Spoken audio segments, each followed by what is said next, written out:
Hey, okay, so welcome to episode 7. Yep, it is episode 7. I was like, oh my gosh. So episode 7 of Madness and Mayhem. And boy, oh boy, what a lot has happened in the last 7 days. So first up, what's coming up today? And let me just double check my microphone before I get too far into the convo. Yep, it's definitely working. So what we've got coming up today is Trump's tariffs, what people kind of didn't realise, and I kind of clocked onto, and it was quite nice to be vindicated today, and I will get into that in a minute. Groomed Documentary, Tell All or Another Whitewash, and why the year Y2K was so important to the cabal. This is a super interesting little bit of a convo. I just need to find my notes for that that we're going to be having. Excuse me. Excuse me. And then finally, the ancient endocrine secret revealed. So first off, Trump's tariffs, right? So Trump's tariffs dropped, and I'm talking specifically about the UK. And obviously, we've had a China tariff, negotiation happen today. So we kind of.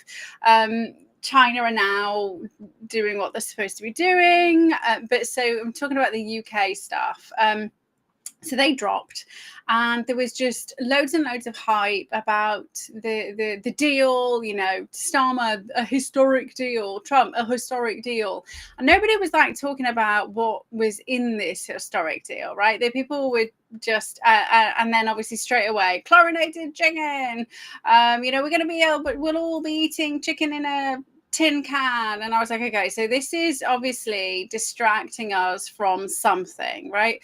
And I was working quite a bit when it kind of dropped, and I left it for a couple of days to see what was going to surface, and I still couldn't see anybody talking about like legit breaking it down one by one, right? And I had like random news items being dropped, and I was just like, okay, well, this is really starting to piss me off.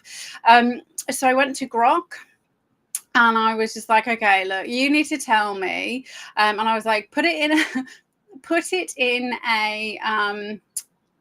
a table. And please tell me what the tariffs are between the UK and the USA. Right? What is it people are saying? What is this trade deal saying? Right? And we've had hype with regards to this for ages. So just bear with me while I kind of read off what I managed to get Grok to tell me, and then I'm going to tell you how I kind of figured out what was coming. So the UK-USA trade agreement announced on the May the 8th, which was obviously Victory in Europe Day, and then also Starmer decided that he was going to have a fucking terrorist come for tea, right? So forget the tiger came for tea. We had a terrorist for tea at number 10, and supposedly his Starmer's house is on fire at the minute. So I mean, it didn't say number 10, so it must just be his home house. I don't condone violence in any way, shape, or form. So that's interesting. Anyway, so May the 8th, the day the terrorists came to tea. So the 2025 is a framework deal, not a full free trade agreement, focusing on specific tariff reductions.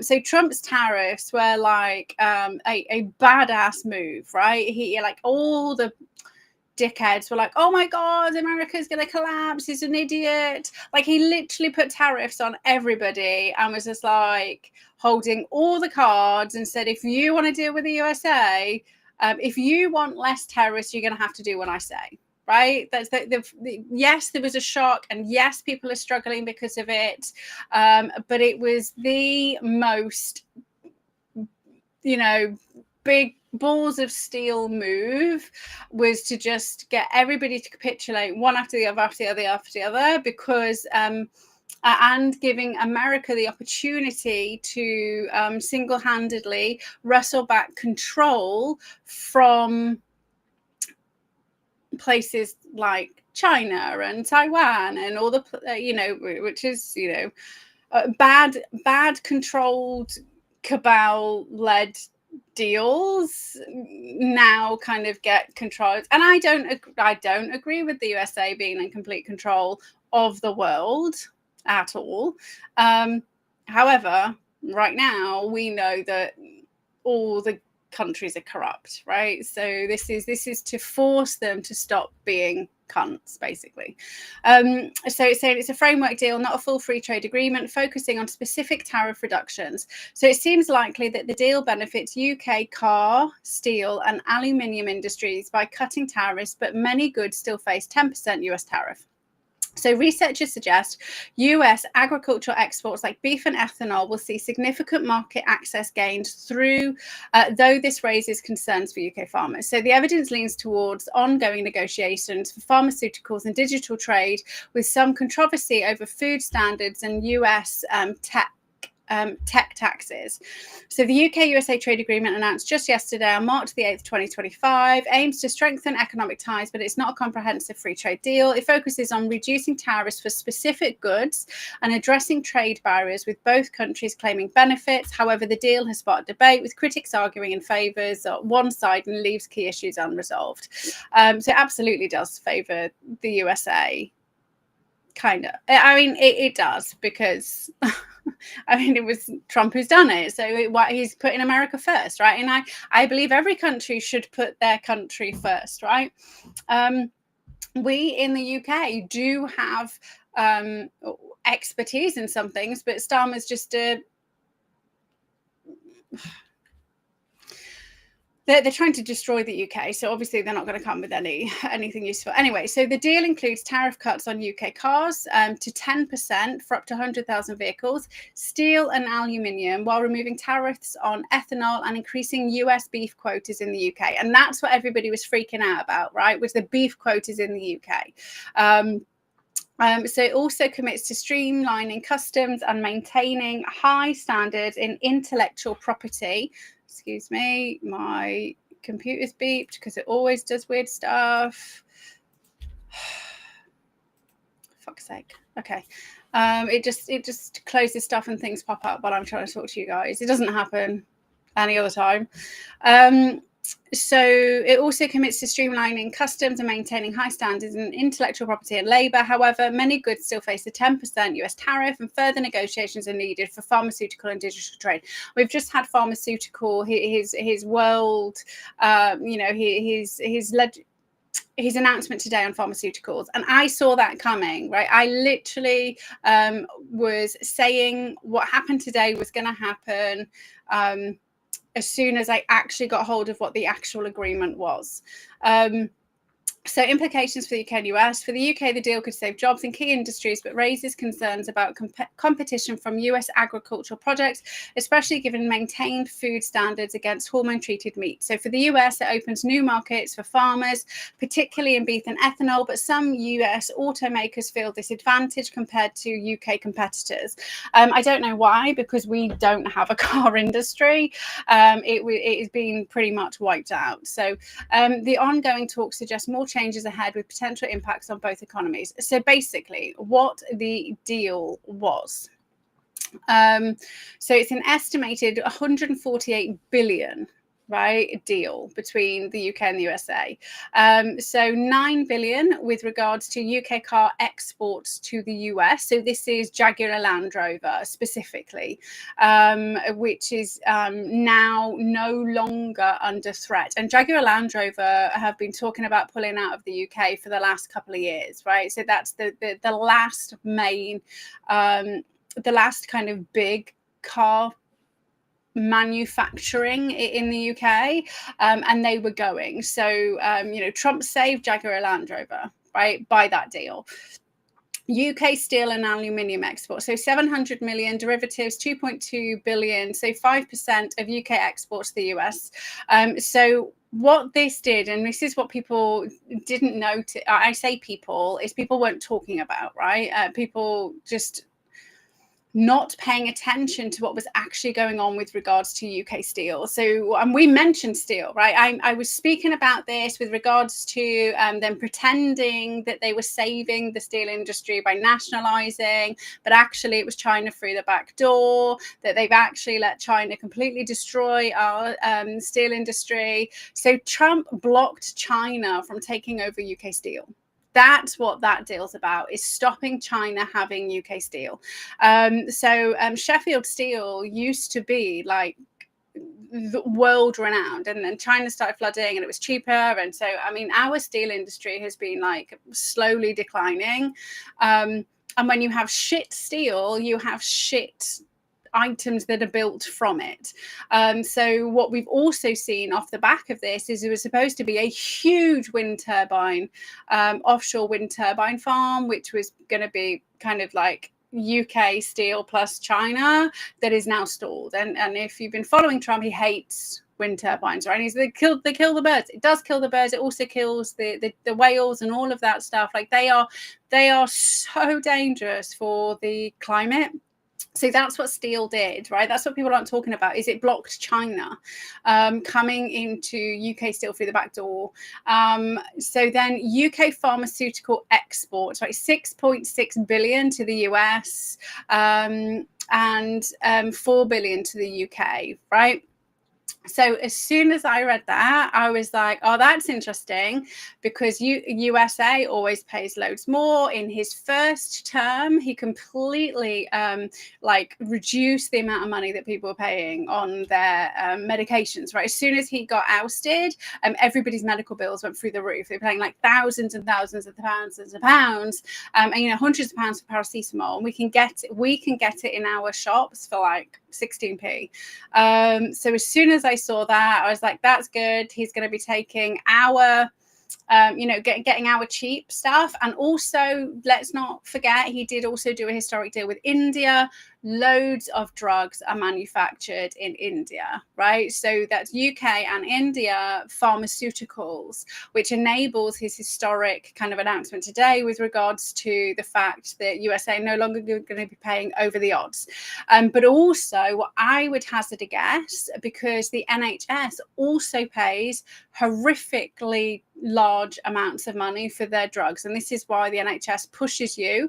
So what they do now is, if they say, well, actually you need this drug, but you can buy it from the pharmacy for like £4, so we're not going to prescribe it, right?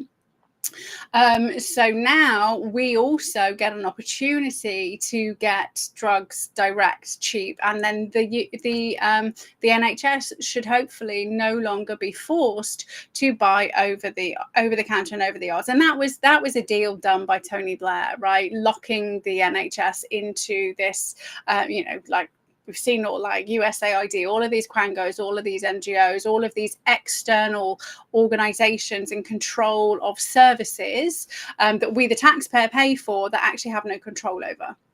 So I knew that was coming. And if you're paying attention to things, you can see what's coming, right? So the thing that kind of freaked everybody out was the US beef quota in the UK.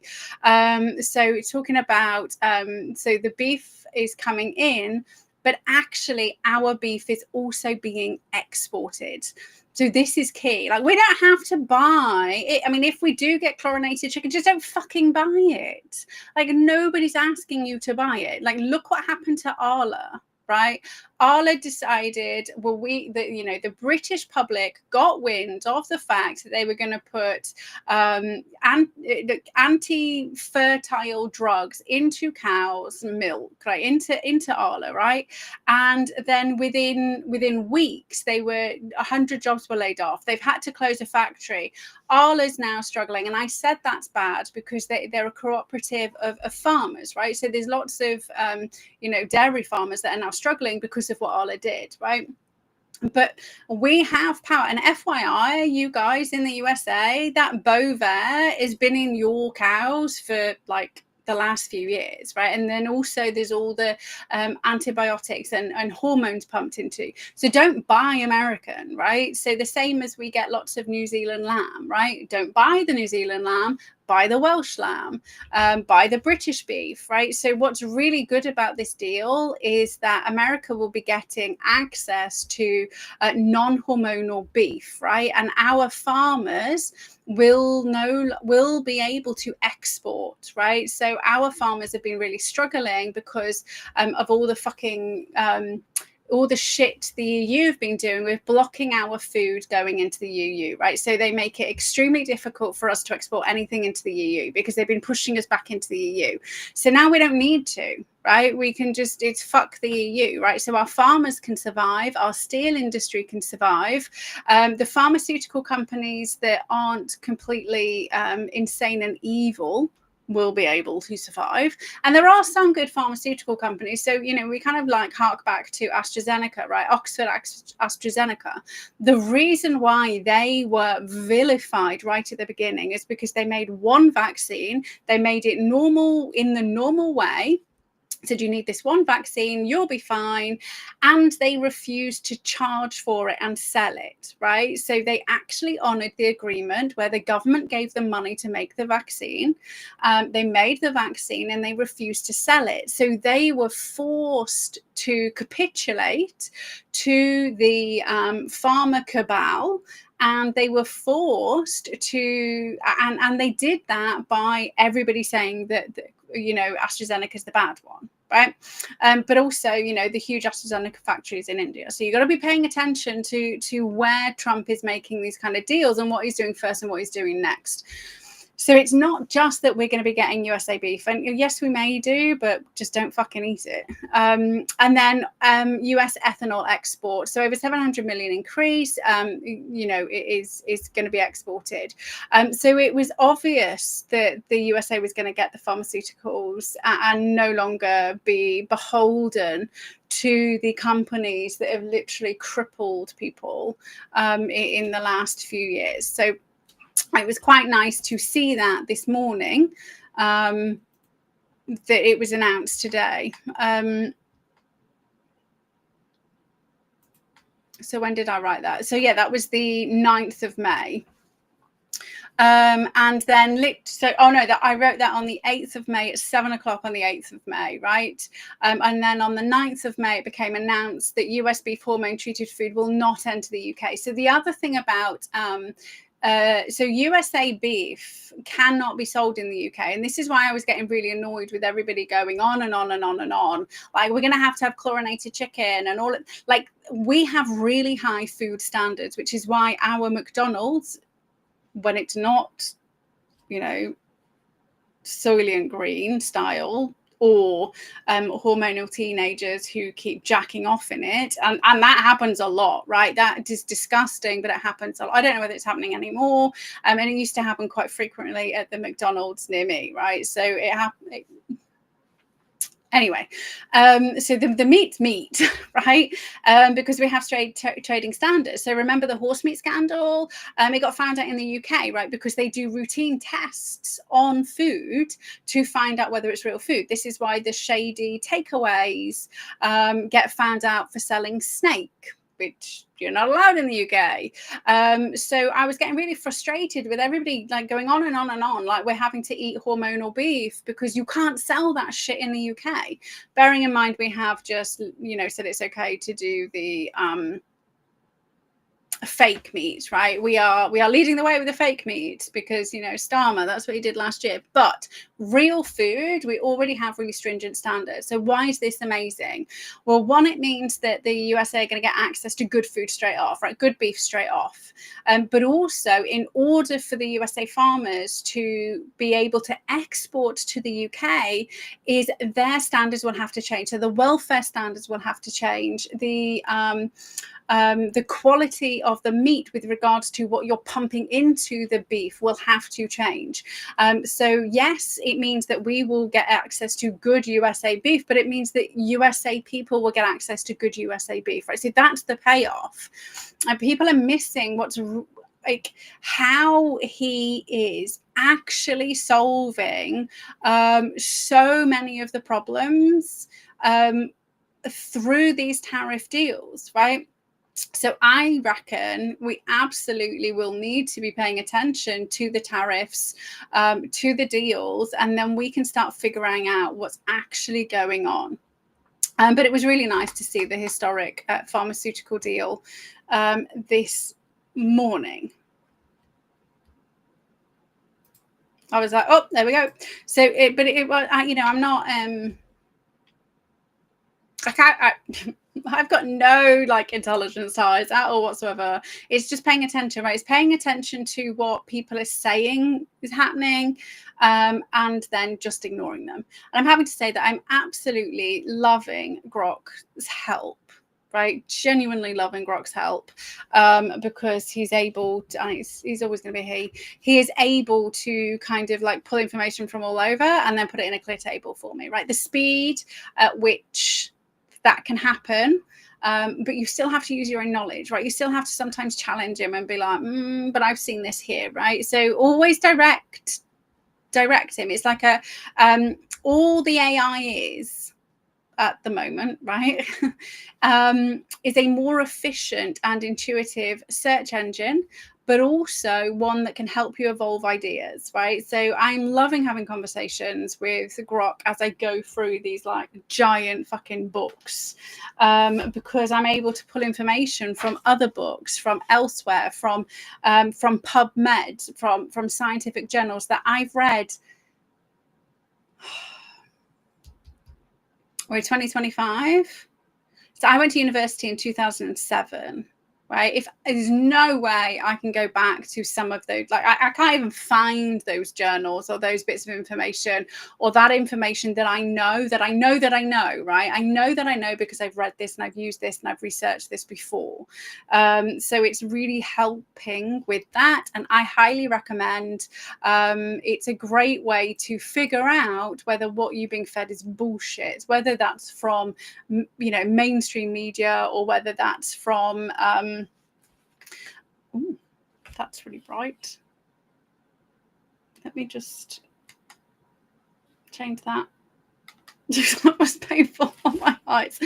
Sorry. Whether that's from mainstream media, I thought, it's a bit bright. Let me just like dim it down, and I didn't. I did it the wrong way around.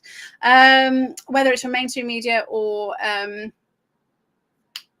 alternative media, so something else you may not be aware of. If it's on YouTube, you can literally plug the YouTube link, and on Muse. So I use Muse AI, right, because they don't police their channel, their hosting services, and it's not done through Amazon Web Server, and it's not done through Google. So even any of my like Muse AI videos, right? So any of these that then get uploaded, or you can just like, go onto the YouTube channel and you can plug the link in, and you can ask Grok to summarize based on XYZ, right? Please tell me the key information in here with regards to this, right? It is powerful with regards to speeding up our capacity to do the things that we need to do. Okay, so that's Trump tariffs. So start paying attention to them, but with regards to having it in the back of your mind, what's really going on and or what's potentially going to come out of the woodworks, right? So we haven't done like all these years worth of digging to just let somebody else tell us what's going on, right? So this is how we can start predicting what's coming. Okay, so number 2 we're going to be discussing is Groomed Documentary, right? So I watched it over the weekend.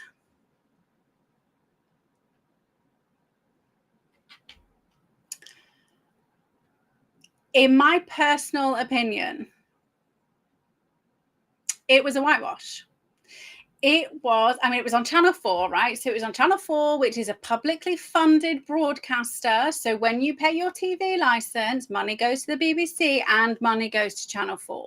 So you may or may not be aware of that, but Channel 4 is actually also the government, right? So that was why I was like, well, this is more propaganda. But people I love the word retarded, right? Because that's what it is. People are genuinely retarded when it comes to what they are being shown on TV, on streaming services, on any of those things, right? So if you know anything about Rotherham and any of the grooming gangs, right? So what was missing? What was missing was the really, really important bits of information which help us understand that they were crafting a narrative, right? So basically, Elon brought it all back to the forefront. So the mainstream media has to react, right? They can't have us telling the story because we'll tell the real story, right? So they have to get in front of it. And you know, they're saying that they were doing it in 2024.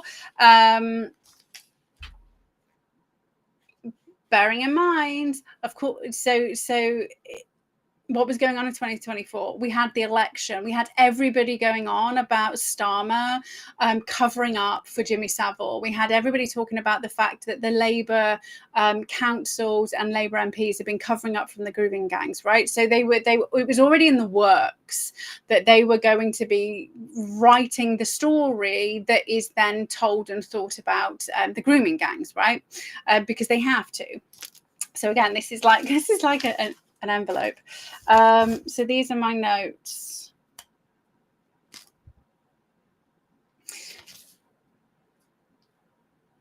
So the first thing that struck me about the documentary is the journalist, right?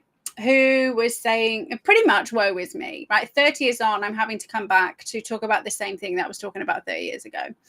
But then she also starts saying that, you know, Bernardo's noticed this pattern of grooming abuse in Bradford, right? And they came up with these 5 stages of grooming. And it was never released. But she had a copy. But it was never released, right? She did a story on it, but she didn't release this thing, right? This thing that could have saved lives, she didn't release because she was probably told not to. Because Channel 4 is a paid for broadcaster, right? So when people are talking about adolescence and saying it was funded by the government, which is what was talked about by the government, Channel 4 is funded by the government, right? This is narrative writing. The both of those are about narrative writing, right?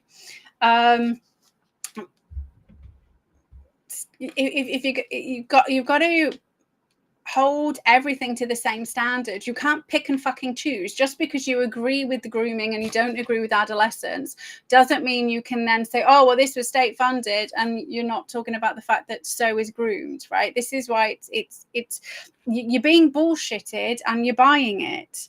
I can't even read my own writing. Okay, so yes, it was never published. Then we have the Risky Business Report in 2000, right? Which again was never disclosed to the public, but this journalist had a copy.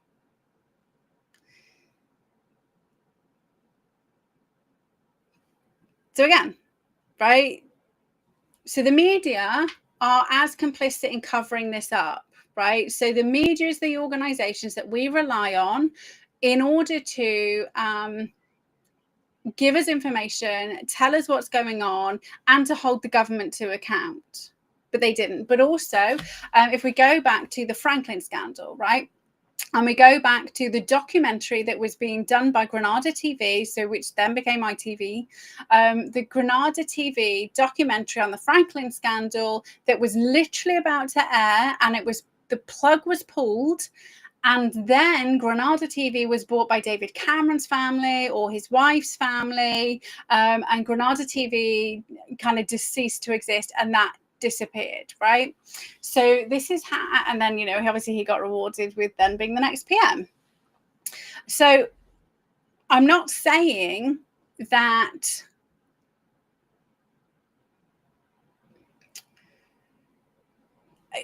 you can leak shit, right? You can leak shit. And even back then, you could leak stuff.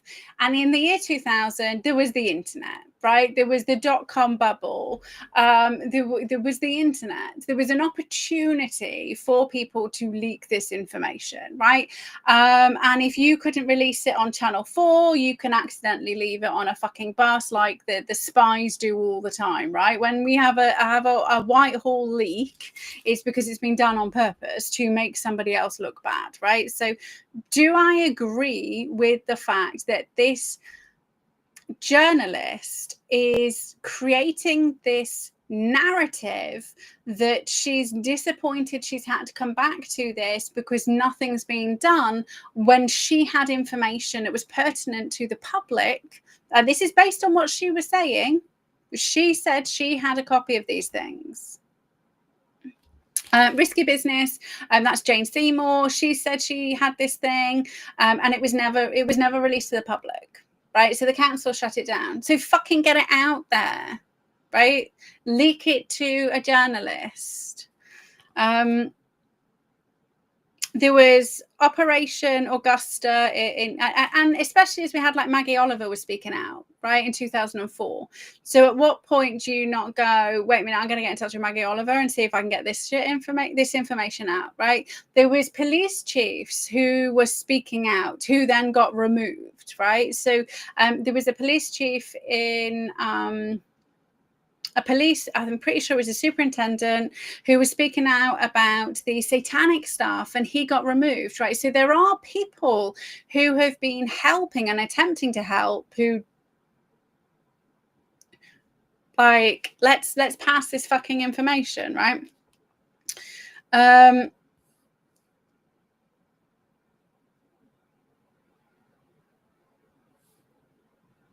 So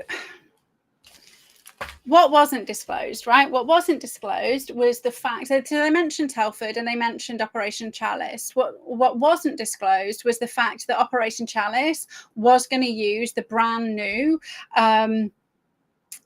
human trafficking laws to prosecute all 200 people, and they were told they were told they were not allowed by the CPS, right? And you know, my FOI request was denied with regards to who ordered that, right?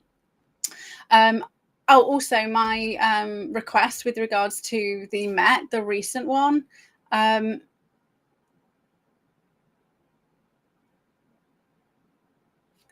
don't understand what you mean.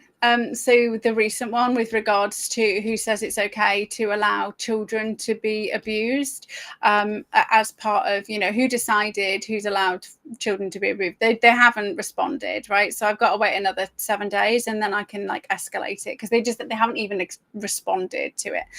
But so the CPS denied my FOI request with regards to who is the person who authorized, or sorry, who is the person who stopped Operation Chalice using the human traffic laws, right? Because that's what they were using. So I urge everybody to watch the documentary. You literally watch the first half where they're building this huge case against 200 people, and you come back from a break and they have to prove rape. So what else was missing from the documentary? What was missing from the documentary was the fact that Telford was a really historic case. And I'm not saying she needed to go into Telford in as much detail, but it was really important with regards to groomed and grooming, right? So what they didn't talk about, the fact that the very first Telford case, it kind of fell apart because of the way that the victims were being re-victimized on the stand by the perpetrators' lawyers, so much so one of the victims committed suicide. And what that actually did was change the law with regards to how victims are to be treated, right? So that's fundamental, especially for some of the people who were in the Groomed documentary, with regards to how they're being treated. They're still being victimized on the stand, but they're pretty important details that were missed out of this documentary. The other things that were really important and missed out in this documentary is the fact that across the councils where grooming has happened, is that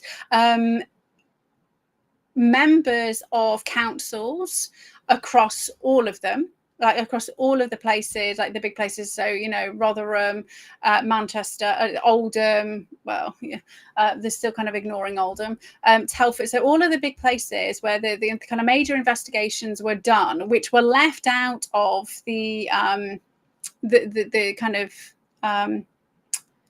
the government's one, were purposely left out of the government's one, right? So they because they'd been investigated already or whatever bullshit. So what they left out was the fact that policemen, teachers, members of social services, council members were all subsequently arrested and charged, right? So not all of them, but you know, in the BBC News, it was being reported at the time that counsellors and police officers had been named as abusers, right? That wasn't mentioned in this grooming documentary, right? This grooming documentary, the entire thing was focused on the Pakistani gangs, and I'm not saying they're not a huge part of it, because they are the kind of orchestrators, but people are being trafficked across county lines, and they're being trafficked to other people as well, right? As well. So we have to make sure. So I want you to think about it. If you're in the UK, right, this is a really emotive topic, and we need to take the emotions out of it. So I want you to start thinking about it with regards to Epstein and Ghislaine. Right. So everybody's really pissed off that we don't have the Epstein list, because we want to know who the kids were trafficked to. Right. So when we look at the grooming gangs and we focus on the Pakistani gangs, what we're doing is we're focusing on Epstein. Right. We're focusing on Nygaard. We're focusing on Jean-Luc Brunel. Right. And I'm not saying we don't focus on those people because they are vile individuals. But what we want out of Epstein and Ghislaine is we want to know who it was trafficked to. And this groomed narrative has re-put the focus back on, has removed the focus on who they're being trafficked to. Right, with which lawyers, which family court judges, which people in social services, which you know, who in social services was allowing these children from the care homes to be trafficked. So it's the same MO that we saw with regards to Jimmy Savile. Jimmy Savile would literally rock up to a care home or rock up to a hotel, a hospital, or they would be brought to him on the BBC, and then he would do whatever he was doing, and he would pass them off to other people. The same thing's happening in the grooming, right? And nobody's talking about this, and it's really starting to fucking piss me off. They're being trafficked to people as well. So the other thing that they didn't talk about on Groomed, and I found this out because I've read some of the victim, the books, right? So there's one called Violated. Let me go get it.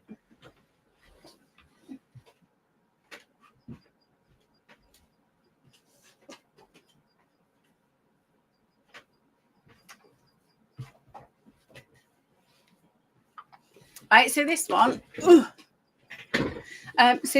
is Violated by Sarah Wilson, and she is a Rotherham survivor, right? And so she wrote her story, and what I learned from the book, which is not being talked about, is the very same methodology used by Epstein is being used by these grooming gangs, right? So what do I mean by that?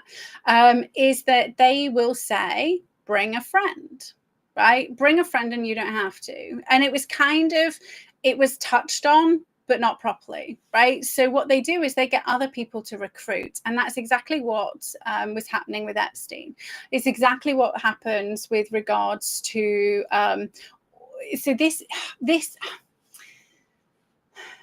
the reason why the grooming gangs are covered up is because it's an Epstein, right? So these girls and boys are being trafficked, mostly girls, are being trafficked to high-profile individuals. They then, the security services then have blackmail on these individuals, and of course you can't fucking go and arrest the people who are rounding the kids up, because then you lose your leverage, then you lose your opportunity to manipulate the people to do what you want to do, right? We need to stop looking at this as a racist issue. Yes, the Pakistani Muslims who are doing this are doing this. It's nothing to do with Islam, right? Because I know like Muslims who actually follow the Islamic faith, and they do not condone the fact that non-Muslims are being raped left, right, and center, right? The same as Christians don't condone Muslims if they were being abused, right? Real Christians wouldn't, because Jesus says, love my neighbor. Jesus says, love everybody. You know, the 10 Commandments say don't kill, right? So all of the Abrahamic faiths are supposed to not kill and not rape and not murder, not do any of those things, right? So anybody who's actually following their books properly, rather than the propaganda that's been spouted to them, don't be doing those things. And so one of the things that we also know, which is, you know, I know that people get very frustrated that there aren't enough Muslims standing up against it. What we see is, and you can see this in the other countries, anybody who speaks out is the first targeted, right? And it's self-preservation. Do I agree with it? No, because am I doing it? No, because if I was bothered about my own self-preservation, I wouldn't have been speaking up for a very long time, right? And I say long time, it's like coming up to 10 years of speaking out publicly about a lot of this stuff. And I say publicly is because I didn't have a platform. I didn't know how to do it, right? But any opportunity I got, I would say it before then. Okay, so the grooming things, they are coordinated and organized and allowed to happen, right? And we have precedents set with regards to the Kincora Boys Home, right? That is MI5 is explicitly involved in that in Ireland, right? We also have Jimmy Savile. Who was Jimmy Savile hobnobbing with, right? He's an Epstein. This grooming thing is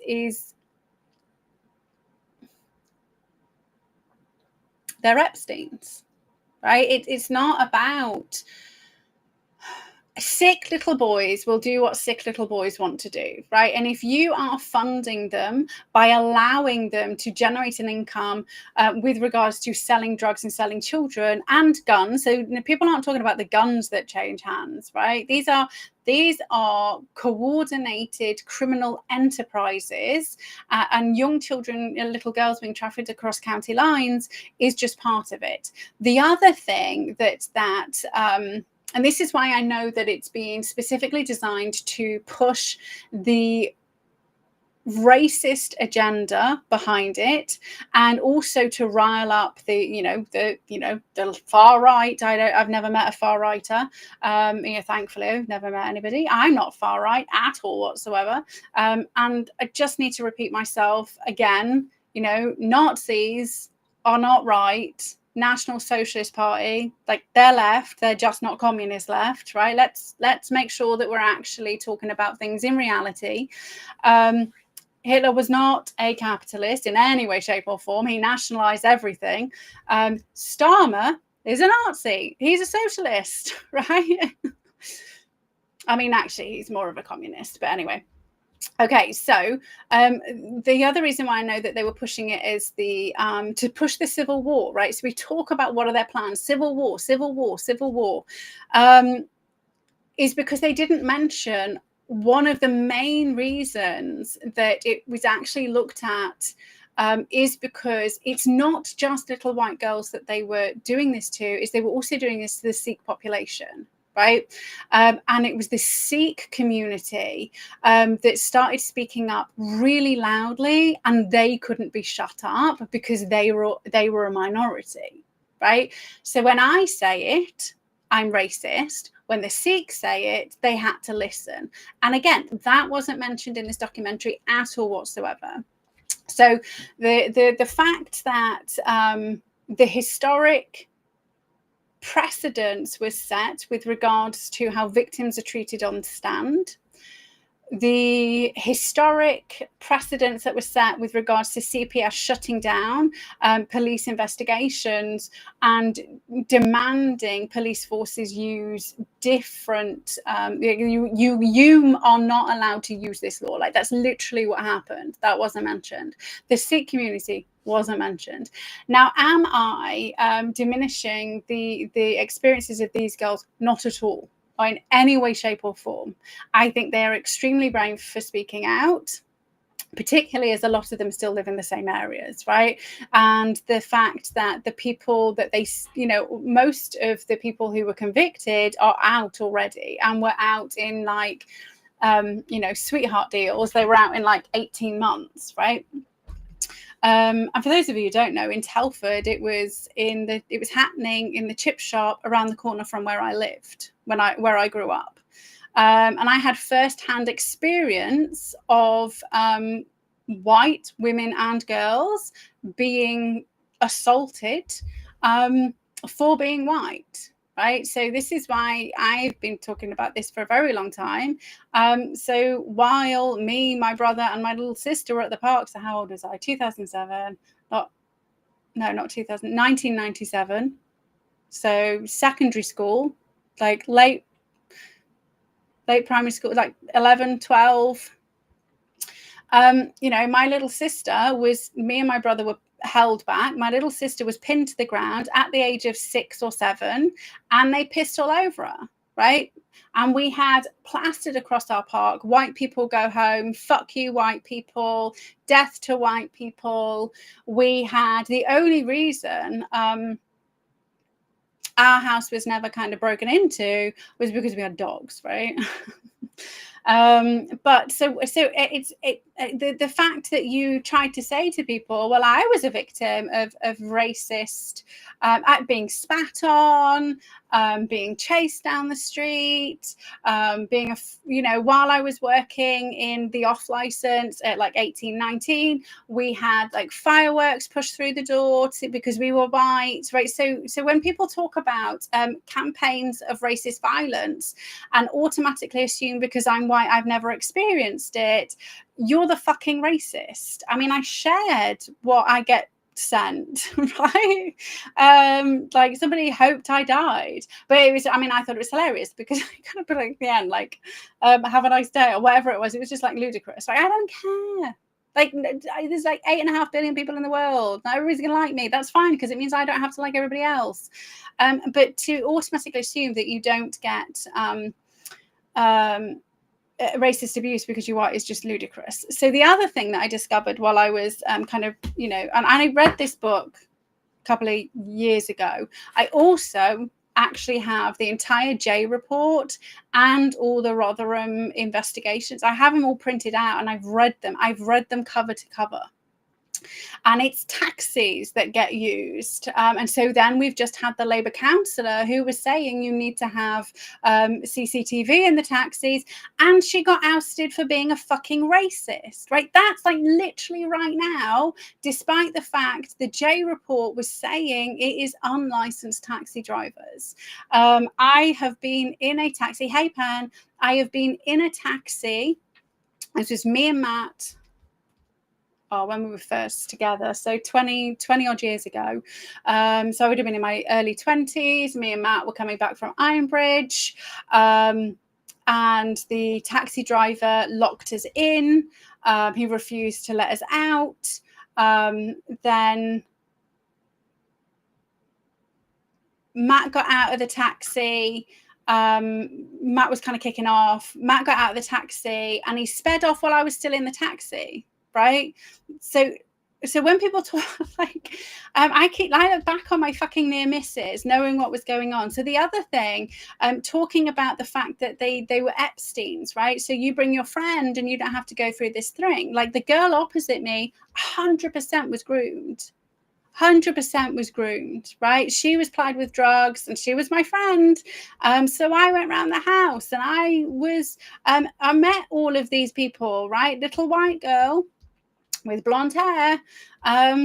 So I met all of these people and was being invited to the parties. And I was just like, no thanks. I think I'm going to not really interested in this. I'm going to leave, right? And like I said, they can't come after me because we had a dog. And Charlie was like, funny. They used to kind of like, they'd get to where our house was and cross the road, right? So I didn't have lived experience with regards to I wasn't groomed and involved in human, I wasn't trafficked in any way, shape or form, but I got to see how it was done. And it's only when I've connected the dots backwards and then obviously, kidnapped by the taxi driver. But Matt threw stones and shit at the window, right? So then I got kicked out and like dumped on a roundabout, right? Literally, like, anyway. So had some interesting near misses in my life, as well as some kind of not near misses, but from different experiences. So the other thing that they don't mention, right? So they actually use this clip of a Muslim who is saying, we don't condone the raping of little girls. What they don't disclose is the person who is in that clip was then later identified and sentenced for being a prolific and high-ranking member of one of these grooming gangs, right? They don't disclose that. They just share this clip, right? This is the clip of the guy with the white like hat thing. I don't know what it's called, white hat thing, and he is like he was arrested and charged and being like one of the main perpetrators in whichever town he was in, right? They didn't disclose that. They just shared the clip. They did, however, bring light to the fact that there are these organizations that are saying, you know, it's all made up, it's not happened. And that was obvious in the beginning, right? That was obvious that was happening because, you know, there was this famous documentary where the mums and the family, you know, the daughters and the wives were saying, oh, well, I wouldn't like my son to be doing it, right? But they obviously are, love, the same as they do in their own country. Because this is a thing, right? It's called Man Love Thursday. And if you've ever watched that episode where Jeremy Clarkson is in, are they doing the Sahara one? They literally drive past a guy shafting a donkey, right? It was not what I was expecting. I did not want to be seeing bestiality ever. Right. And I don't even know how that was like shown on TV. Right. That's legit unlawful. But it's actually what happens. Right.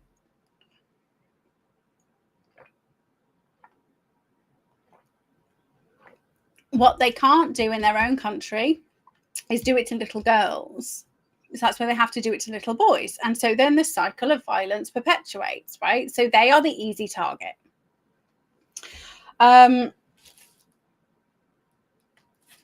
Okay, so groomed, no, it's another narrative.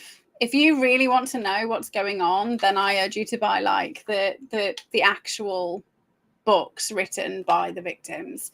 And I also have Sammy Woodhouse's book, but I think that must be in the other bookcase because I've finished it. So I'm most of the way through this one. Yeah, I started it. Trying to find it all stuff. Okay, so that's the groomed. No. They're having us on. They're writing a narrative. They're trying to start a war. There we go. But the NCA has been mopping people up again. So you got to pay attention to the NCA. Okay, so the next bit, right? So why the year Y2K was so important to think about. So I'm just going to have to get my notes off my phone. So I've started, I mean, I've got like so many different audio books and books all on the go at the same time because I kind of investigate something and then life happens and I get distracted. But so while I was driving to the airport last week, so basically my new phone doesn't have like a headphone jack, which is retarded because how am I supposed to plug this into my fucking car, right? Because I don't have a Bluetooth car because I got an old car because I'm saving the planet by not building new ones, right? That's what I say. So I kind of I've got an old phone that's got a jack in, but then my actual phone's got the signal in, right? So I had to just listen to something that was already downloaded on Audible. So I picked back up again okay, here we go. I picked back up again the audiobook of the book by Ingo Swann called Your Nostradamus Factor. And so while it was playing out, I was, you may or may not be aware that on what's it called, OneNote. You can press the, I was not using my phone while driving. You can get it to like audio transcribe, right? So I was talking into it as I was making notes, as I was listening to it, and I was like, holy shit, holy shit, holy shit, holy shit. So I'm very grateful that I stopped. And this is why it's sometimes quite a good idea that you kind of consume the information and then you get the information you were looking for and then come back to that stuff, because you're going to find other stuff and you're going to hear other stuff. Right. So what I found out, so Ingo Swann, if you're unaware, he was one of the CIA's remote viewers, as part of, Stargate and is it Stargate? Yeah, so remote viewers. He's the one who saw the other side of the moon. He's the one who ended up creating the kind of remote viewing training. So he was like one of the original ones, right? But actually, I mean, he's got a bit of an interesting past, right? Because he did used to work at the UN. But I do believe, based on the things I've read, right? So I do believe he was potentially a good person and started to see a lot of the shady shit was going on, which is why he wrote these books. But these books weren't ever released while he was alive, right? They were only ever released after he'd passed. So whether these are part of his dead man switch, I don't know. Okay, so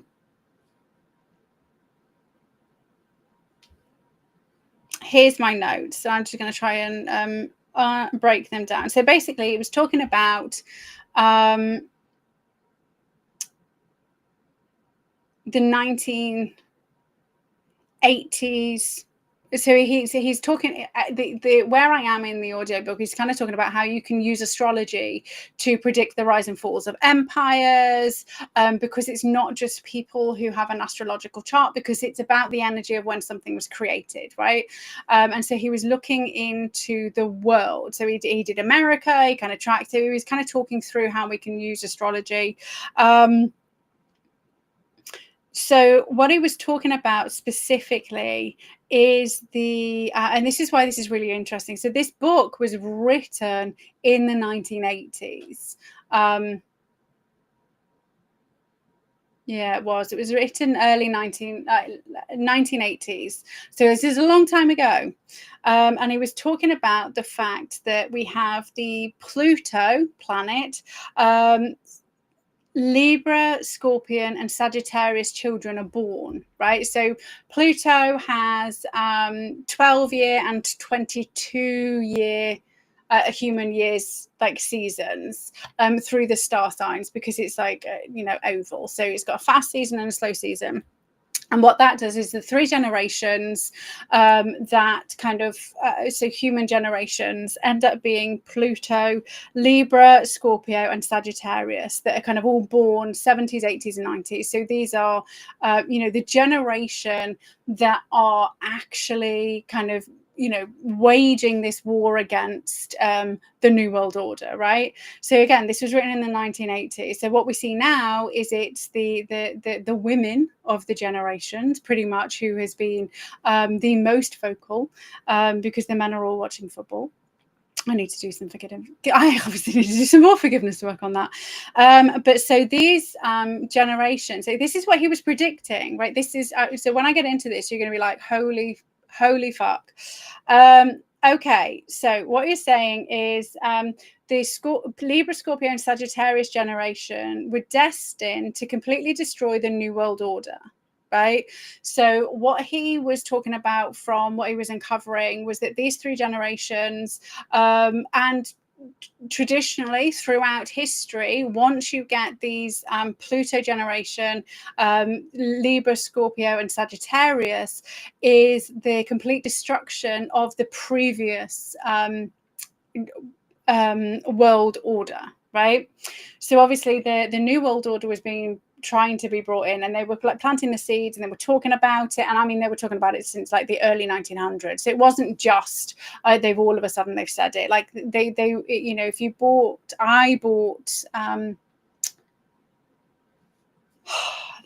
the book by the writer. I know that's not helpful, but he's talking about the New World Order. It's in the other bookcase. Anyway,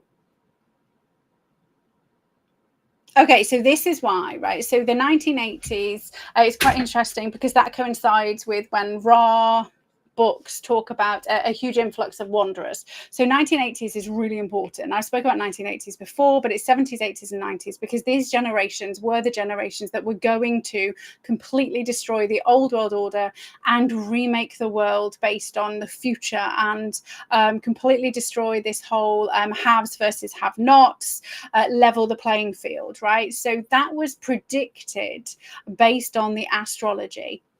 And one of the things that Ingo Swann mentioned is that when he was working at the UN, the top head honchos in the UN all had astrologers and tarot readers and psychics. So they knew this, right? So if he was able to read the astrology of the earth and figure this out, then they absolutely knew this, right? So when we see what was going on in the 1980s, right? So they've been at this mad rush to figure out how to depopulate, right? With this specific focus on making sure they have this plan in place 70s, 80s, and 90s, right? Why?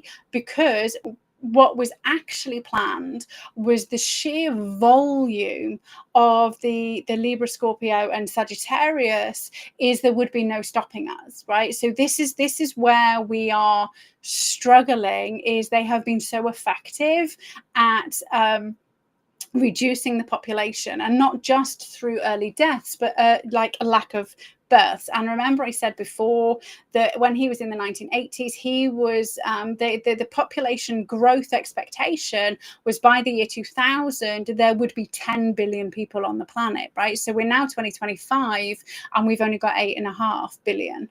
Right, so they were so effective at reducing the population by making people infertile, and or the women's liberation, right? The 1980s, you want to go out to work, you don't want to have children. They stopped teaching kids about in the UK schools. They stopped teaching you how to look after children, right? They beat the maternal instinct out of women. They also with World War II got women into work, and then women decided they wanted to be in work, so we had this liberation. So then they had to obviously mass vaccinate everybody, and they had to cover up things like the satanic stuff, the Franklin scandal, because that would fuel the anger of the 70s, 80s, and 90s, right, against the injustice, against the fact that we are being abused and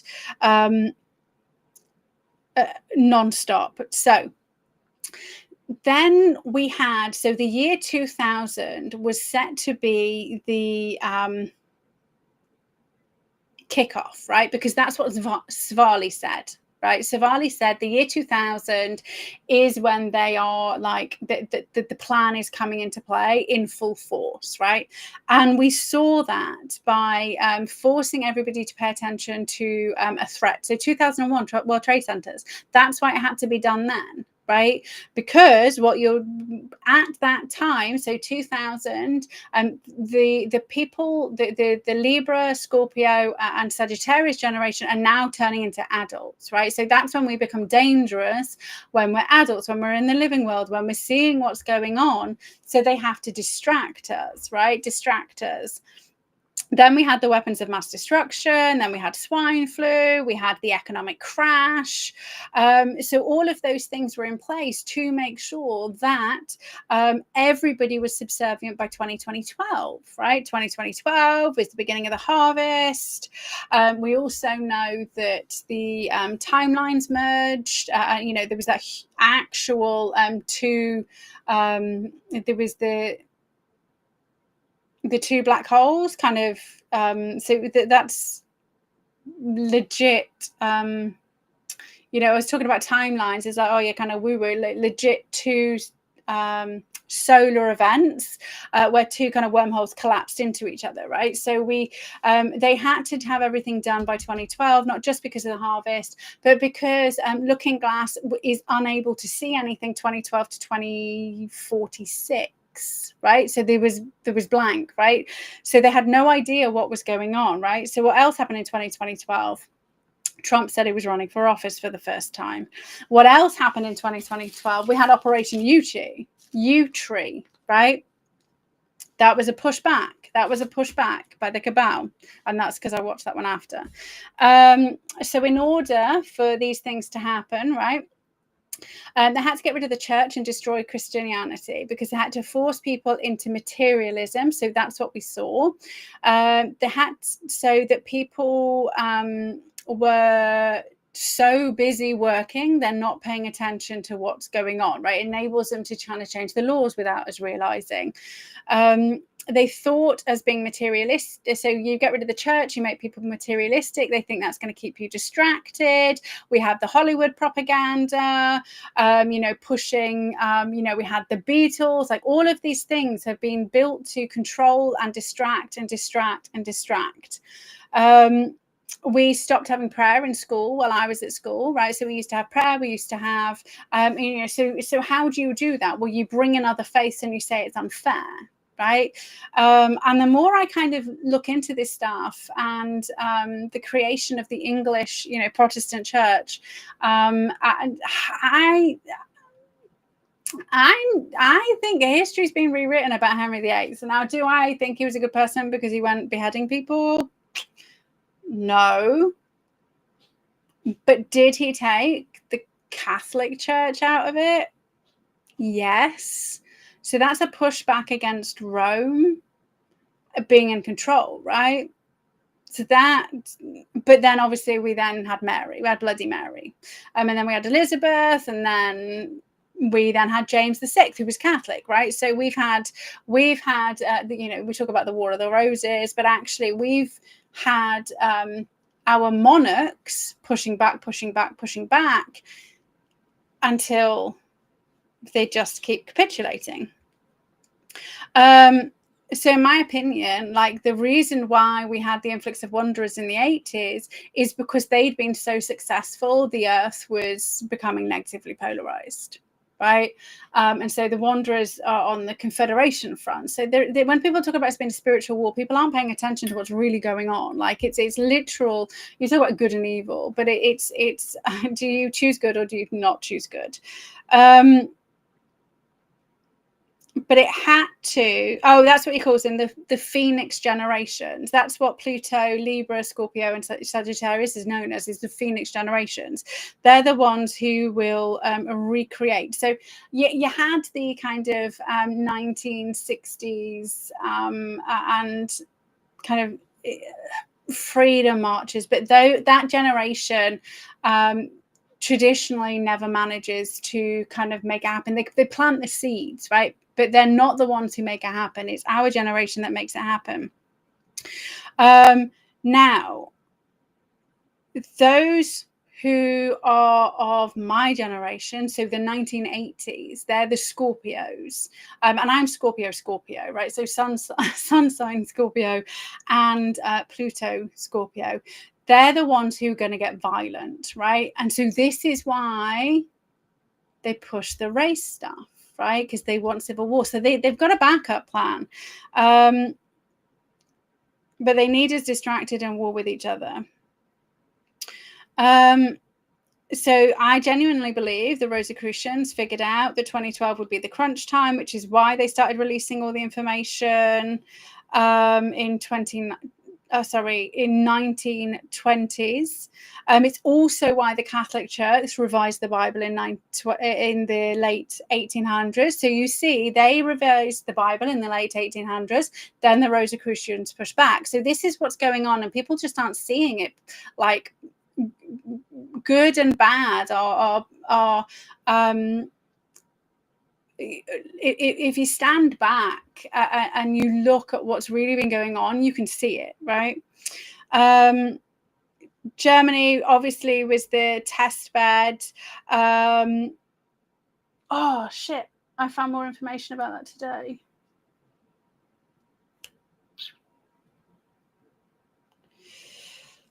Okay, so we had Russia, Tartary, Orthodox Christian, really, really heavy religious, full of minerals, yes. So we had the USA who toppled Russia. They were the ones who were behind the Bolshevik Revolution, right? So they pushed communism into Russia.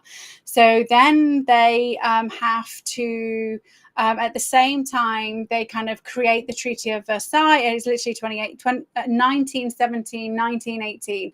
And FYI, when I think Trump was saying 1917, I don't think he was talking about Spanish flu specifically. I think he was talking about the fact that the USA toppled a state to push communism. That's what I think he was talking about. And obviously, they then brought in the Spanish flu to make it happen. But so they introduced communism into, and what do you get when you overtake a country? You get the information. Russia was way ahead of the game with regards to super soldiers back then, right? And the Americans wanted super soldiers as well. I'm saying American, but also UK. But so before that we had opium wars going after China. So we have. Because it's the same bloodline, right? So back then it was the America is the war arm, right, of the cabal. So we have them topple Russia, bring in communism, cripple Germany. Then they built Germany with regards to socialism, right? The experiment.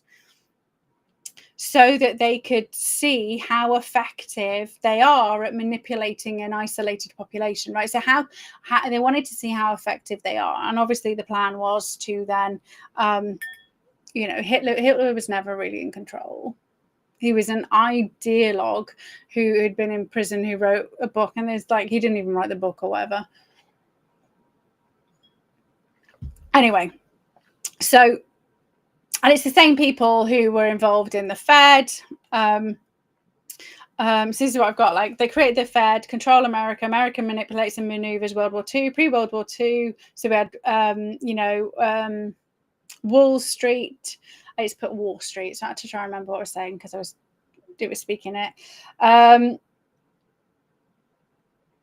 He purposely killed a guy in World War I. So we have all of these things happening, right? So they're testing how far they can go. Because they needed united Europe, right? Because they needed Europe. So America was the experiment, and then so was the EU. So that's what we got out of it, right? We got Europe united and under a person, a control, right? Because if we were all sovereign states, let's be honest, throughout history, this teeny tiny little island has done lots to fuck with the cabal. We got rid of a king, right? We said, fuck that shit, you're not doing it. And yes, some of you guys in the USA came from, I mean, you were convicts as well as in Australia. So, but we have that. You have that in your history as well, right? But they needed, I mean, France is always the first to fall, right? The bloody falling again. Anyway, okay, so they needed Europe to be united. But so now we have BRICS, right? So I'm kind of questioning that, right? So obviously America had to be in control of the money with the war, so that, they had to grapple with the money. So we had the war effort. I mean, America completely crippled the UK after World War II, right, with the Balfour Agreement, because we, as a nation, we were debt-free before World War II.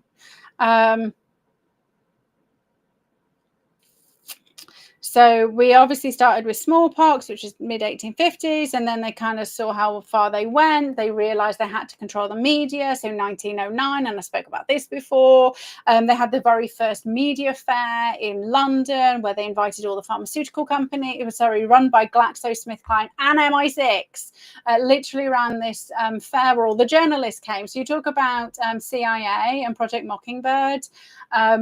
It was literally done in 1909 by MI6, right? So MI6 trained the Office of Strategic, was it OSS, that then became CIA. I guess people don't go back in history enough, right? So they miss the fact that the newspapers and shit were already owned beginning of the 1900s, right? So then obviously we have Nazi Germany was the test bed. So they had to destroy America after Kennedy turned. They had to destroy the UK after Maggie turned, right? Because that's what happened. So they had to get control of the Europe. And then Maggie went in. While we're already in the EU, we never had a referendum. So we were unlawfully taken into the EU, right? Because we never had a referendum. And I'm going to say it again, do I agree with Maggie using the blackmail? No, I don't. However, she did.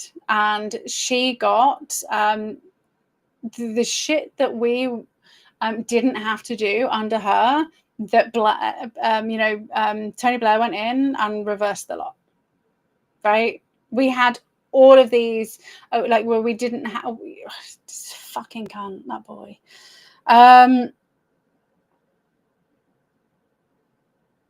So we also I remember things as I go through. So sorry about kind of jumping times. So the other thing that was really important pre the release of the Rosicrucian books is we had Darwin, right? Sir Francis Galton, Darwin, eugenics. Obviously, off the back of eugenics, that was the excuse for the Germans, excuse for the fucking Americans in California who trained the Germans. Ford was a huge eugenicist. He was also a huge funder of, Hitler. And also then kind of followed through with any of the countries the League of Nations then got hold of, such as Rwanda, and we all know what happened in Rwanda, a genocide, right? So we had everybody talking about science. So they were literally pulling everybody away from the church. Grill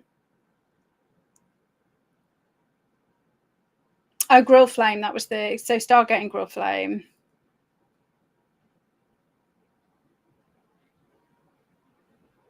So we got technology to distract us.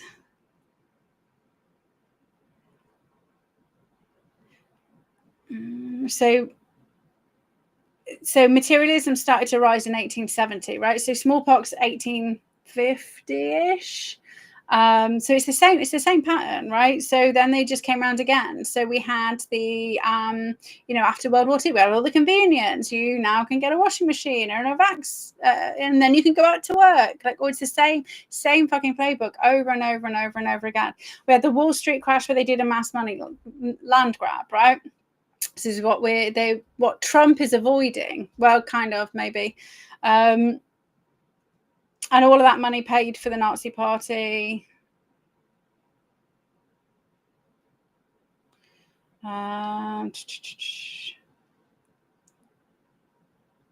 State started to be in control. So what else we have at the beginning of the 1900s? The NSPCC rocked up. Kids were forced into full-time education. What do we have now? Kids in the UK are now forced into full-time education until they're 18, right? So you can still get married at 16. You can lawfully have sex and have a baby at 16, but you have to be in education until you're 18. You can be charged and in prison for murder at 10, but you have to be in school until you're 18. They want to reduce the age of consent for sex to the age of 10, but you have to be in school until you're 18. Because you have to be propagandized, right up until the point where the frontal lobe develops and you can start to think for yourself. And then we had workhouses, brainwashing.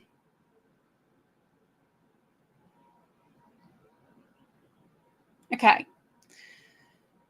So that is why the year Y2K was so important, right? They had to have everything in play, and everybody is subdued because our generation is the generation that fucks shit up if there's enough of us, and enough of us who aren't distracted. So the fact that they wiped off billions of people from the face of the earth before they kind of came, and then now we've got population plummeting, right? And then they're gonna 2025. That's where we go right down to 25%, don't we? So, okay. I highly recommend reading books from pre the 80s.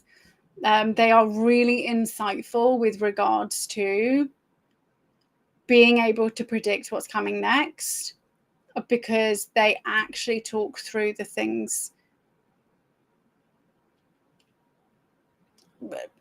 more real history rather than the fake history. I mean, it's still kind of semi-fake, but it's less fake, right? It's less fake then. Okay, so lastly, the ancient endocrine secret revealed. Okay, so this is really interesting. This is another one of those lovely little books that I've read. Oh no, before we get there, just quickly. So I had this rock up today from the NHS.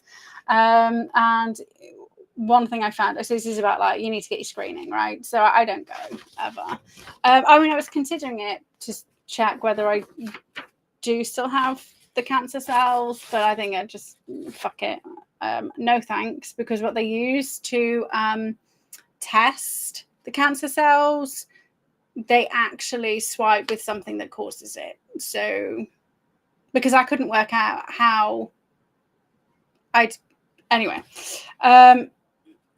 So what's really interesting right at the end, I don't know whether you can see this. No, because it's fuzzy. So right at the end, it says, you should consider having cervical screening regardless of your sexual orientation, sexual history, or whether you've had the HPV vaccination. So why would I be getting a check for HPV if I've had the HPV vaccine, right? Because surely that's what a vaccine does, right? It protects you against it. So, I mean, I wasn't going to get this one anyway, but I just thought that was really interesting. They are saying that even though you've had this vaccine, you need to come and get tested so we can give you the thing, so we can then make more vaccines, so then we can make you like have more stuff. Okay, so the Endocrine Secret. So this is another one of the Rosicrucian books, and it also links into other stuff. So let's grab this Tutankhamun prophecies again, because this is where this lines up. What people don't realize, you heard it here first, peeps. The endocrine are your chakras, right? That's what they are. They are energy centers that literally regulate and dysregulate our bodies. Now, what's really interesting in the Tutankhamun prophecies, again, I'm surprised this book was allowed to be published. Maybe this guy's 1999. That's why. I think it was like £3 off Amazon Marketplace. So what we have here is so, and just to remind you, the Vedic text that everybody kind of quotes as talking about the chakras only mention 6, right? The Sanskrit word for chakra is kakra, and there's only 6. And it literally says it is your 3 bottom ones and your 3 top ones. There's no mention of a heart chakra, right? And the first time somebody kind of mentions a heart chakra is when they kind of talk about tantric stuff, and that's like 500 to 700 years after Jesus, right? So what I've 100% discovered is, the reason why Jesus was here was he was here to get us out of our yellow ray chakra and into the green ray, to activate the green ray. Bearing in mind, Egypt had 7. So Egypt had 7, Indians had 6, and then they kind of evolved to 7 after Jesus, after his message of love and forgiveness has spread, right? So it drives me crackers when people are like, it's Hindu. It's not, it's Egyptian. Please, it's Egyptian. So they knew, right? So what's really interesting is,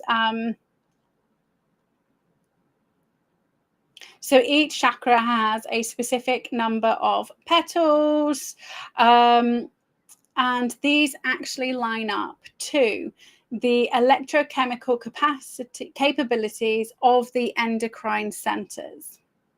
And just so you know, the heart, the head, the heart, and what's known as the hara, so it can actually be measured like with electrical output, right? Electromagnetic output, and with the heart up to 3 feet away, they can measure your heart. So pituitary. I don't agree with the way that he set this up, by the way, based on what they actually do. So we're just going to pretend he's right here. Oh, see, this is why he's cheating. He's a liar, right? So this is how we can see disinformation. So what he's got here is he's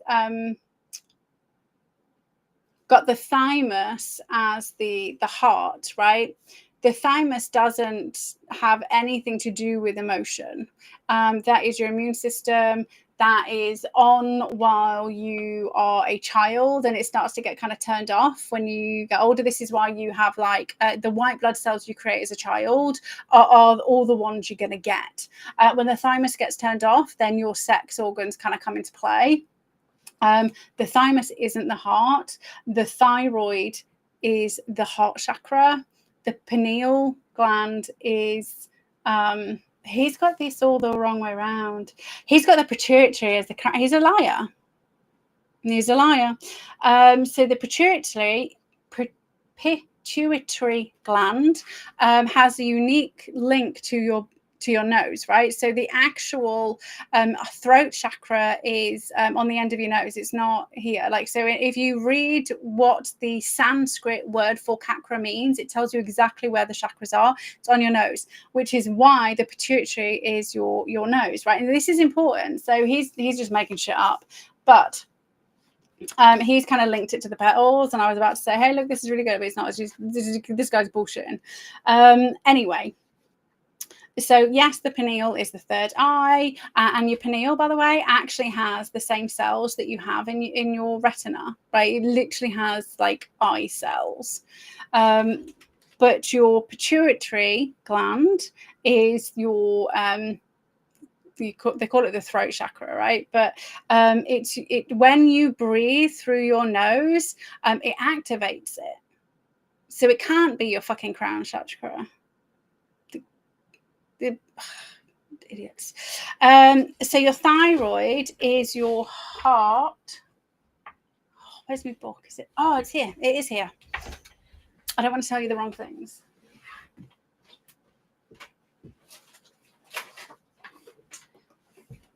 So I had an inclination about this, right? This is kind of stuff that I'd already kind of started to investigate, and I was grateful. I'm still grateful for the Tutankhamun Prophecies book for kind of putting me onto it a bit more.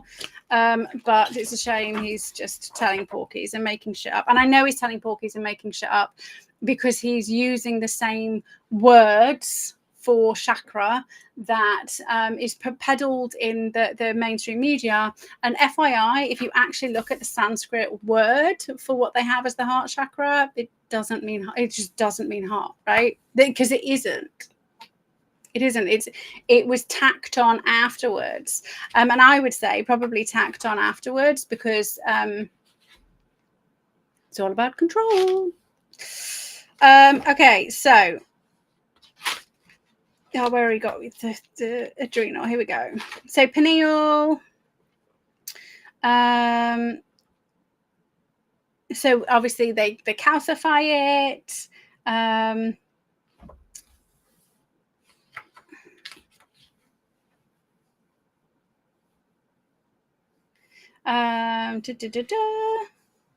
So that is our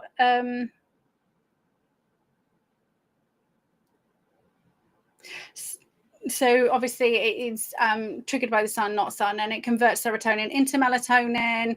Melatonin is converted serotonin, so you have to like make sure you got serotonin in your system, right? So we know about the pineal gland, we know about the third eye. So pituitary gland, it's about the size of a pea, lies at the base of the brain, behind the root of the nose.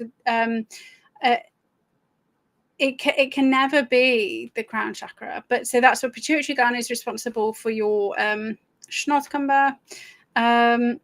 It's also Here's this one.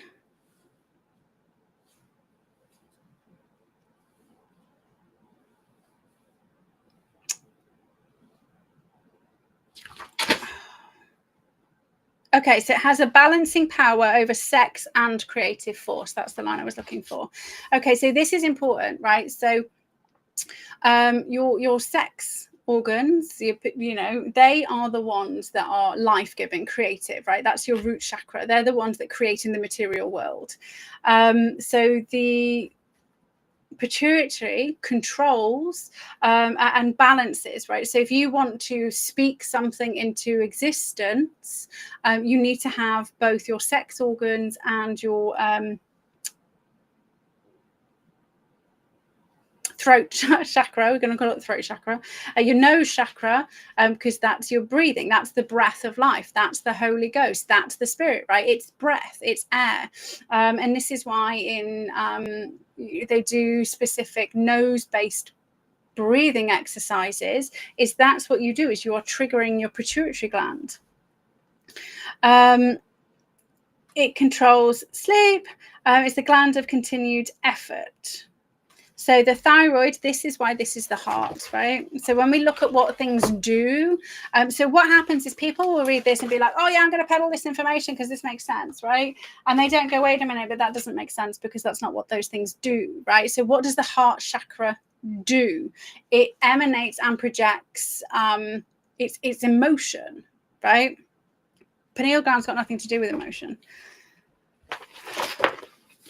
So the thyroid has a great controlling force in the growth of man's body and its sustaining power. It's the builder of the nerves and brain tissues, and it's an energy producing organ, right? What's the biggest energy producing gland? It's the heart, right? It aids in the electrical energy and conductivity of the system.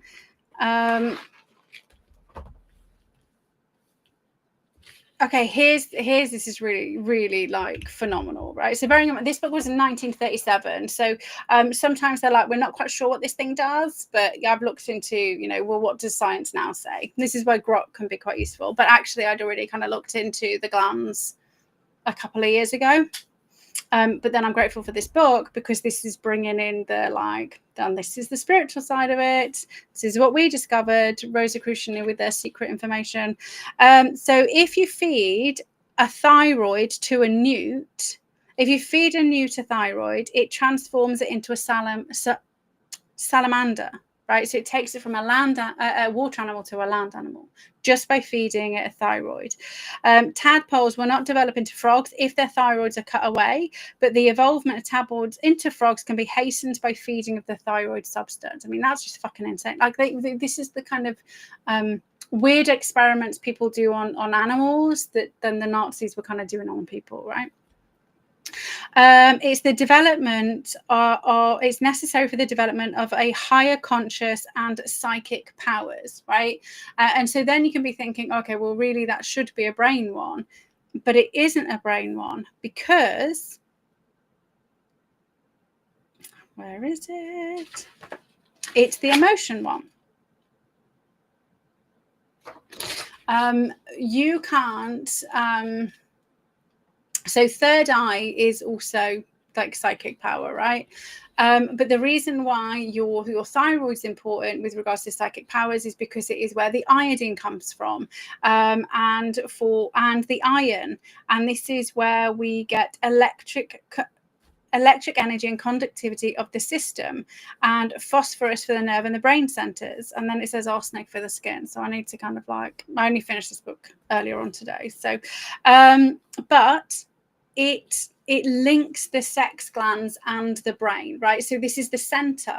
So what we have is we have the upper chakras, which are, you know, 5, 6, 7. These are the ones that are all talking about the energy plane, the energetic plane. Then we've got the lower 3, which in the real world, and they are joined at the heart, right? So the thyroid is the thing that connects the lower and the upper. So it has to be the heart, and it's emotion as well. So then we have the adrenals, which are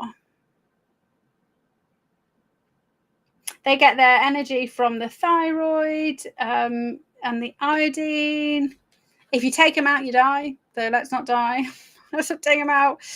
This is the yellow ray. This is the one that Jesus was here to elevate people out of and into the heart chakra. That was his job, right? His job was to teach people love and forgiveness, because before him, that wasn't the kind of real concept. So what happened was, it was here in Egyptian times, and then it was beaten out of us because of the Orion group, and they distort stuff. Who knows?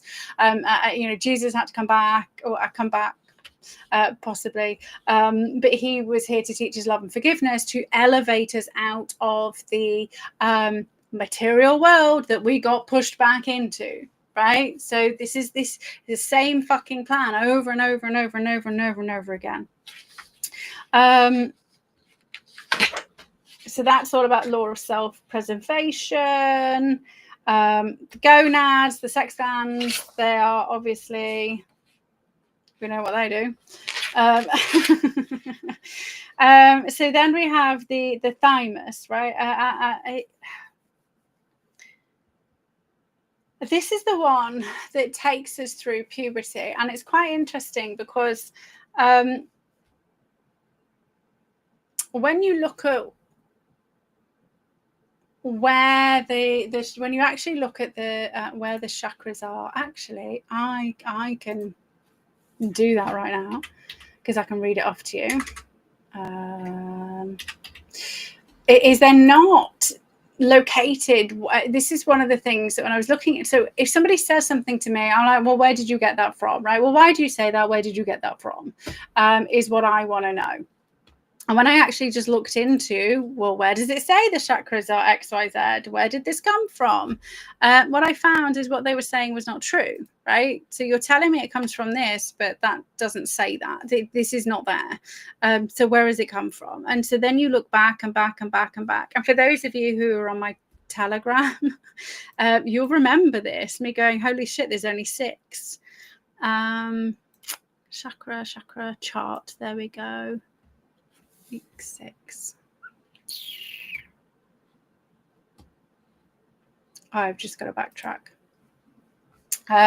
So then I went to the Sanskrit dictionary. I was like, okay, well, I went to the Vedas and I was trying to find it. Is it under ray? Is it under wheel? Is it under this? Is it under that? Because I couldn't find it being mentioned, right, in the Vedas. Couldn't see it.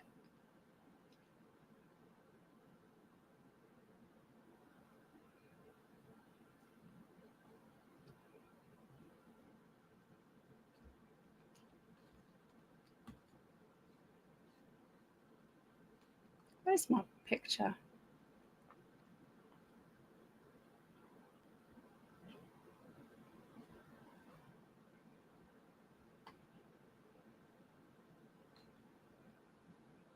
Oh, I'm actually talking about the pineal gland here as well, and frequencies.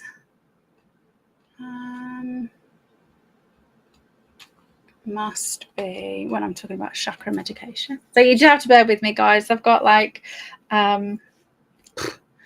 this is my almost 2,000 pages worth of workbook that my clients get, and I just want to make sure that I'm giving you the actual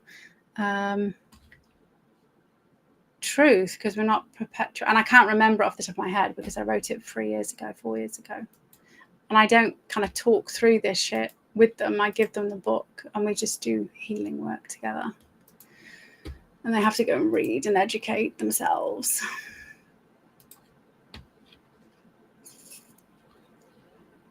Oh, because I went through the colors with you, didn't I? They were lying about the colors. So just look, this is the thing that drives me crackers, is people just don't, everybody just takes everybody at face value, and it's just wrong. It is wrong.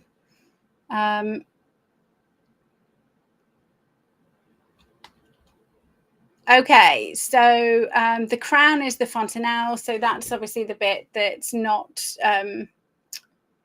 it's not fused in children, and then it fuses. So I wonder whether that's linked to the thymus then, because that's the thing. Oh no, it's infants, isn't it, rather than puberty.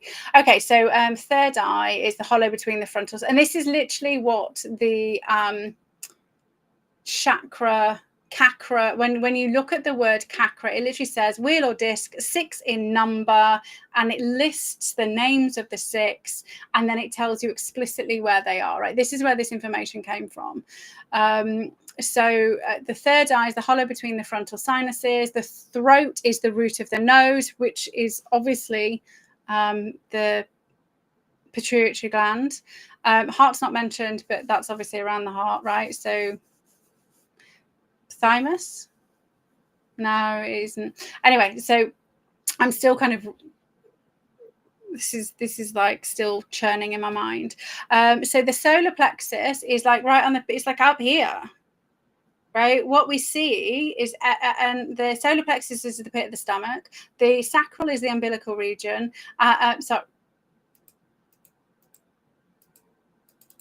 And then the root is around the pubis, right? And when you look at traditional pictures, they have them. They have them like really low down, and then they're all in the wrong places. And when you have them in the right places, you can see them line up with the glands. So they're the chakras. So they are. So when we talk about an actual seat of energy, okay, so why is this important, right? So what we know is cells vibrate because it's energy, and when you have cells together that vibrate at a specific frequency, they work or they don't work. And this is what an fMRI machine will tell you whether something's well or not well, is because it is vibrating at the frequency they expect, or it's not.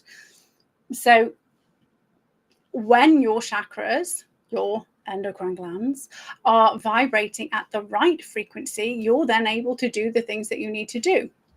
And then when you look into what they say for XYZ chakra, is they line up with the endocrine glands. And what this guy was a doctor who wrote this book, actually. And he,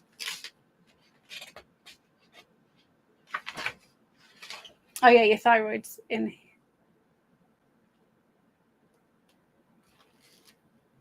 Yeah, it's the thyroid and thymus are together. Kind of. Maybe it's both.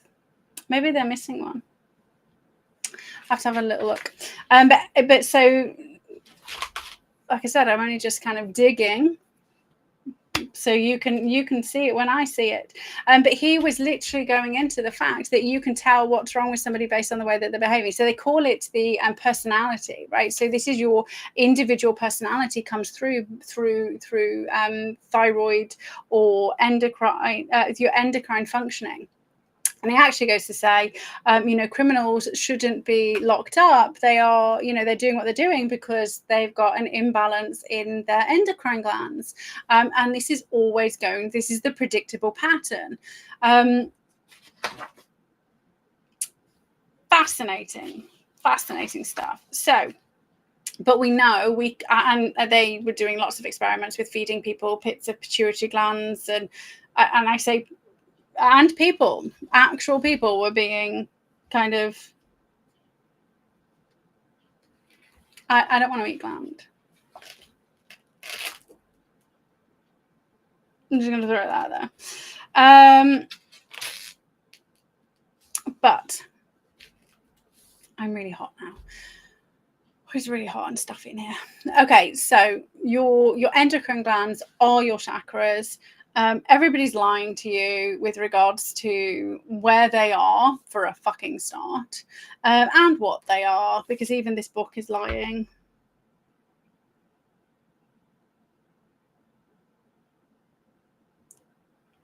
And he starts lying, saying the number of petals contained in the first 6 chakras add up to 144, right?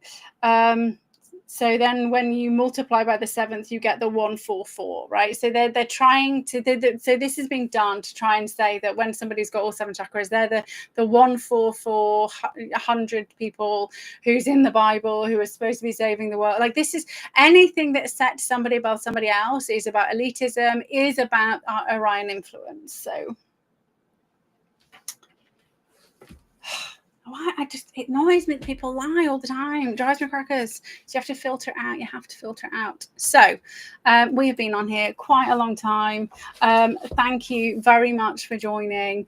I'm very excited to sit down and meditate tomorrow, and to figure out which, because I've only kind of done it with my conscious mind, right? So my conscious mind has been piecing these things together. But while I was reading, my brain was saying, no, this is this one, this is this one. And so that tends to be better. And now I need to go and track back. I will try. Well, I mean, I say I'll go and track back. I'll just ask Big G to bring me the thing, right? So you tell me. You find me the thing. I've already read it. Just pop it up on my social media channel and I'll be happy. So on that bombshell, I need to go and make some dinner because I'm very late this evening. Thank you so much for joining. Pay attention to Trump's tariffs, and we will start to see what's really going on in the background. Oh, the other thing with regards to Peter Mandelson, 100% he was over there because of the Epstein connection.